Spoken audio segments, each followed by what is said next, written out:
দুই সপ্তাহ ধরে পানিবন্দী চাঁদপুরের শাহরাস্তির দাদিয়াপাড়া ও রায়শ্রী গ্রামের মানুষ। বানের পানিতে ডুবে গেছে সব।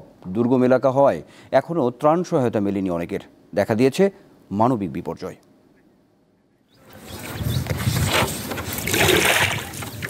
চাঁদপুর ও কুমিল্লার সীমান্তবর্তী অঞ্চল শাহরাস্তির রায়শ্রী উত্তর ইউনিয়ন।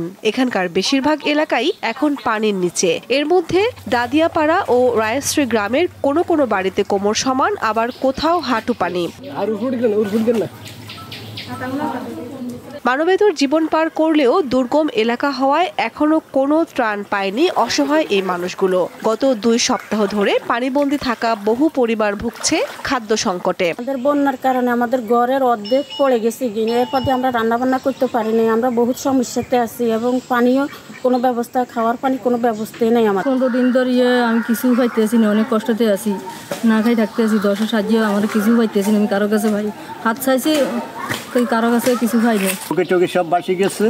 এখন কোনো একটা মেম্বার চেয়ারম্যান যদি একটু তথ্য তালাশ নিত। এখানে 8-10 দিন যাবৎ ফানিতে বন্যা হয়ে যাচ্ছে। মানুষের খাওয়া দাওয়া সমস্যা হচ্ছে, রান্না বান্নার সমস্যা হচ্ছে। চাঁদপুরের 71টি ইউনিয়নের 1,20,000 মানুষ বন্যা আক্রান্ত। সরকারি ও বেসরকারি পর্যায়ে প্রতিদিন ত্রাণ বিতরণ হলেও তা চাহিদার তুলনায় অনেক কম বলে জানিয়েছেন স্থানীয়রা। দীপ্ত, বার্তা কক্ষ।